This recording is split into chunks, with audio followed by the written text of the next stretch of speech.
Good morning, y'all. Yolanda here, and I don't really go live during the day very often, but I just really felt like I had to address some things to be able to get them off my spirit so that I could frankly go about my day. And I was going to talk about this tonight before the Wonderful Wednesdays episode of the conversation, but I decided that I don't want to take away from the purpose of that show. I don't want to take away from the awesome things and the wonderful things that my guests are doing in the community, but I would be remiss if I don't address what is going on right now with George Floyd, with Amy Cooper, with all of the things that are happening that we're seeing in these news cycles. That being said, I was not going, I'm going to need y'all to bear with me because some of this is deeply emotional for me, but I just feel like I need to share this. George Floyd is a man. He is a father. He is a brother. He is our sister. He is our uncle. He is our cousin. And he's not the first. He's the first that we've had that has gotten this type of media attention in this age of the pandemic, but he's not the first. He's been one of many, too many. And I felt like that I almost wanted to do a show last night and really talk about it because it really weighed heavy on my spirit all day. But I decided against it because I don't want this platform to be reactionary. I don't want this show to be reactionary because it's about the conversation, but it's also about educating. It's also about informing. But we have to say his name. We have to say the names of George Floyd. We have to say the names of countless other men and women who have been murdered at the hands of law enforcement. And you know, as I laid in my bed this morning, it really washed over me how the fact that I haven't seen the video yet, and I can't watch it yet. And I couldn't understand why I was struggling pushing play, but I realized it's a trigger. And it really reminds me of somebody else that I knew who had been murdered. And it was personal for me. And I'll never forget that day on September 20th, 2016, where, you know, I'm home and I'm watching the news and I find out that Keith Lamont Scott was murdered. And when I first heard his name, it was like somebody sucker punched me to the gut, like sucker punched me, because I knew Keith. Keith was a former client, a wonderful person. I represented him in some minor traffic situations, and I knew that there was no way he could have pulled a gun on the police. Not the way that the media was portraying it and how the narrative was coming out. But the thing that was so important for me, y'all, was not the fact that it was a sucker punch, not the fact that I got emotional, not the fact that it made me cry.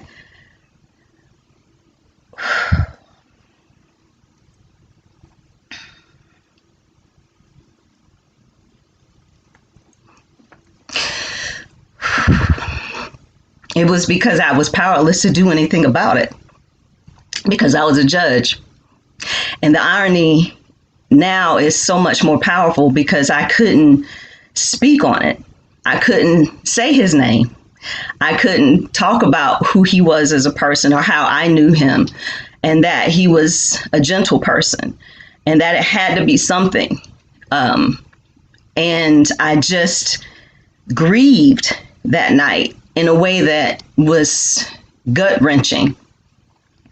And in that moment, I realized that having the power, perceived power, if you will, of being a judge meant nothing if you can't speak or use your voice for those who may not have a voice for themselves. And I remember the next day when I put my robe on and I stood outside of my courtroom. It was courtroom 4310. I'll never forget it. And I had to pray so hard before I even entered the courtroom because I was so angry. I was so disgusted. I was so hurt But I still had a job to do.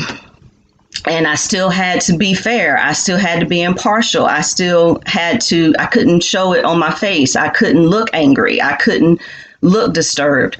Even as I was hearing people talk about him around me, whispers, things of that nature, trying to make sense of it.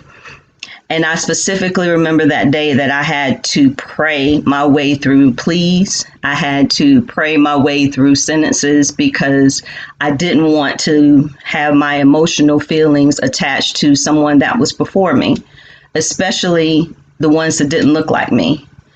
And I had this heightened awareness of my Blackness. I had a heightened awareness of injustice. I had a heightened awareness of so much that day. And yet I couldn't say anything. I couldn't talk about it. The one thing I could talk about, though, was race. And when I wrote that post, maybe 2 days later, it took me 15 minutes to write about 4 paragraphs because I had to think about what can I say as a judge? What can I express? I don't want to get in trouble. I don't want to upset people, all of those things. And I just talked about what I had learned in this Race in the Court seminar and some other things. And that was the only way that I could express myself. My close friends knew that I was struggling. My close friends knew I wanted to be at the rallies. I wanted to march. I wanted to be at the protests, and I couldn't be there. I even joked around, I said, maybe if I go in disguise, I can be there. It's like, no, sis, you can't go. And so here we are. Another name, another man, another person, another human. And I don't know what the answers are, y'all, but what I do know is that we can't continue to be quiet. My white friends can't continue to be quiet. You can't be an ally and be quiet. You can't scroll through your social media and see people who are justifying this type of killing, murder, and not say anything. You know, as Black people, we're tired. We're tired of all of it. Enough is enough. Yeah. But what do? I don't claim to have the answers. And, you know, as I said in the beginning, I didn't want to talk about this before the show tonight, but, you know, that was the reason why Wonderful Wednesdays even started, because I didn't want to do show after show after show about coronavirus. I wanted to put information out there. I wanted to educate, but I didn't want to do a countless number of shows about it. I wanted to do something different. I wanted to talk about the wonderful things that people were doing in the community, and that's where Wonderful Wednesdays came from. And, you know, ironically, The Indictment, which is the new series, came about just within hours. The idea started and the guests confirmed, like, collectively in a matter of hours. And I think part of the thing that we have to do as individuals, if we are angry with the system, if we are upset, if we are frustrated, all of those things are natural. All of those things are normal. But we also have to know what we're fighting. What are we dealing with? And if we don't educate ourselves about the system, if we don't educate ourselves about implicit bias, if we don't educate ourselves about the true root and the history of systemic racism, if we don't do those things, then we can't fight an enemy if we don't know what the enemy is or how the enemy moves, if you will. And that is, I think, particularly important with the Indictment series, because that's why I wanted to focus on implicit bias. And listen, don't get me wrong, we're going to talk about this. We're going to have these conversations. But I didn't want to be reactionary, but I have to say this. Black men, I can't imagine what it feels like to, I can't imagine. I can't imagine.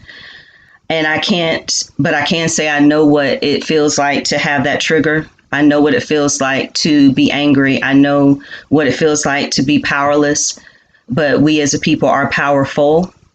I just know that we have to start somewhere. And listen, you cannot be afraid to speak out. White supremacists have no problem showing their white supremacy, and we all know why. But we can't be afraid to ruffle feathers. We can't be afraid to speak out. We can't be afraid to educate. We can't be afraid anymore. And sound bites and memes are just not going to do it anymore. you have to figure out, we all have to figure out what we can do. Again, don't know the answers, but we all have a sphere of influence. We all have a voice. And we all, as a collective, have an ability to be able to come together. So I say to George Floyd's family, I say to Keith Lamont Scott's family, I say to the countless men and women who have been murdered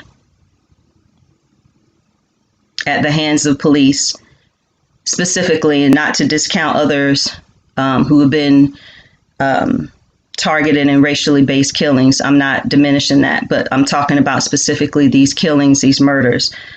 We won't forget you. I won't forget you. I'll never forget September 20th, 2016. But we all have something that we can pull out of this. We all have a voice. And y'all, our voice has power. Our voice has power. How are you going to use yours?